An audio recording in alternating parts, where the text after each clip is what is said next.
Today on Law Weekly, we feature the opinions of some lawyers on the statement by President Muhammadu Buhari that the judiciary is his biggest headache with regards to the war against corruption. We also have a recap of the top legal stories of the past week. In our interview segment, we chat with a senior advocate of Nigeria, Funke Aboyade. Funke was called to the Nigerian bar in 1983 and she took silk in 2013.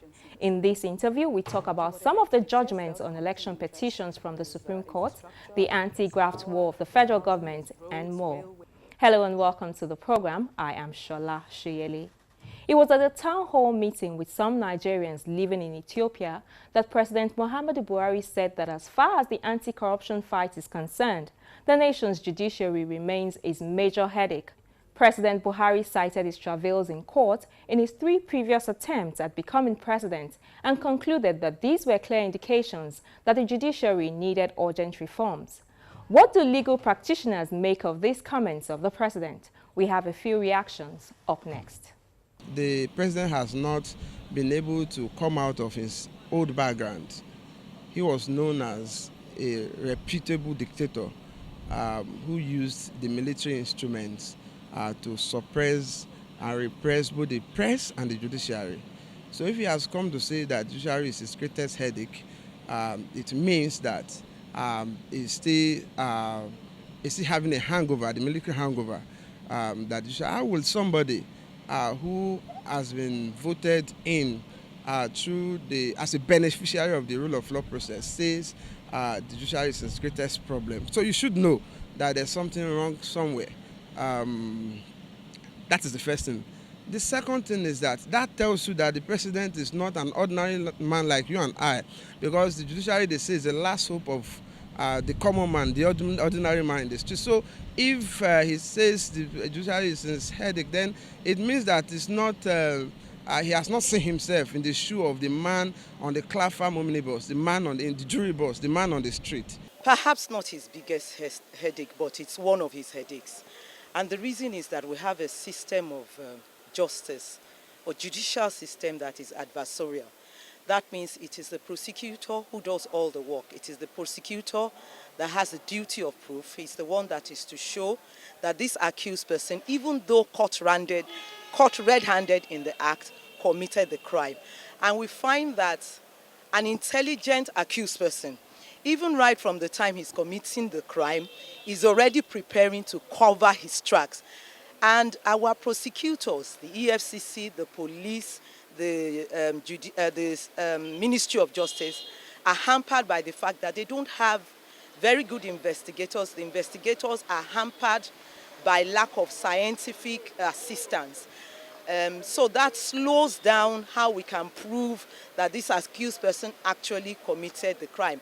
And again, the accused person, in most cases, these fantastically rich people, have lawyers who are so committed to prosecution, and you find that lawyers on the other side might not have the level of commitment. Of course, this is debatable, but when you have a senior advocate or 3-4 senior advocates on your side, you know that you really have the best legal team. So as he said, it is really true that the judicial system is slowing down, maybe I should use that word, is slowing down a lot the course of the fight of the corruption, anti-corruption fight.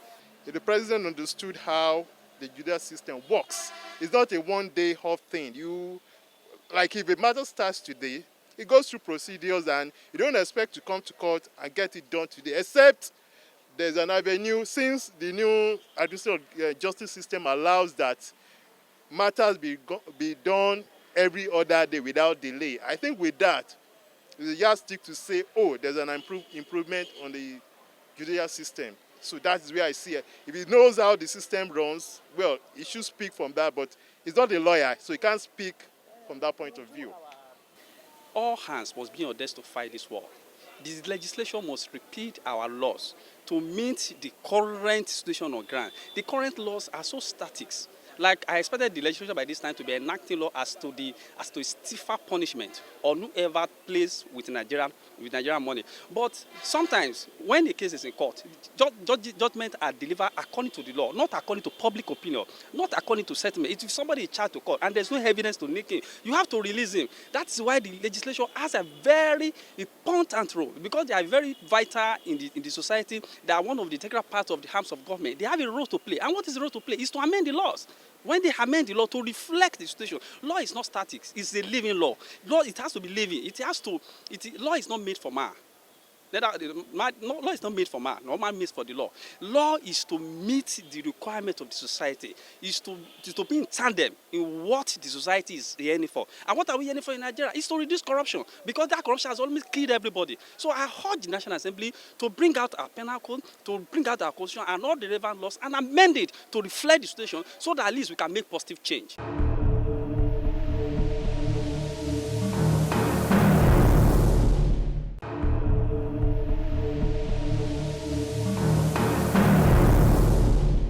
Now, some members of the legal profession do not quite agree that the judiciary is a major headache in the war against graft, but there is a consensus that the judicial sector is in need of reforms from all stakeholders. Moving on now, let's check out some of the top trending stories from the courtrooms. The Economic and Financial Crimes Commission, EFCC, says it is ready to continue with the trial of the Senate President, Dr. Bukola Saraki, before the Code of Conduct Tribunal. That the law is the king and not persons. The anti-graft agency made this known through its lawyer, Rotimi Jacobs San, after the Supreme Court last week Friday dismissed the appeal filed by Senator Saraki seeking to stop the trial. A 7-man panel of the court held that the appeal lacked merit, as the Code of Conduct Tribunal was properly constituted. The court also dismissed Senator Saraki's challenge against the charges by holding that the tribunal has quasi-criminal jurisdiction to compel any public official to appear before it for trial. And in the case against Olisa Metu, the former National Publicity Secretary of the People's Democratic Party, the 7th prosecution witness Abba Dabo, a former political advisor to ex-Vice President Namadi Sambo, says he received the sum of 25 million naira from Mr. Metu. The money, he says, was to be used to manage the image of the party and that of former President Goodluck Jonathan ahead of the 2015 general elections. Testifying in the case of criminal diversion of 400 million naira preferred against Mr. Metu by the federal government, the witness, Mr. Dabo, told the court that he has since refunded the 25 million naira to the Economic and Financial Crimes Commission after reading in the media that the money was part of the funds Mr. Metu received from the Office of the National Security Advisor. In Lagos, the Federal High Court sitting in the Ikoyi area has fixed Monday, February the 8th, to hear an application filed by a former Niger Delta militant, Government Ekpemopolo, popularly known as Tompolo. Tompolo filed the application before Justice Ibrahim Buba to challenge a warrant of arrest issued to compel his appearance in court. In the application filed by his lawyer, Senior Advocate of Nigeria Tayo Oyetibo, Tompolo claims the EFCC did not follow due process of law in applying for the order of substituted service of the 40-count charge of financial impropriety made against him.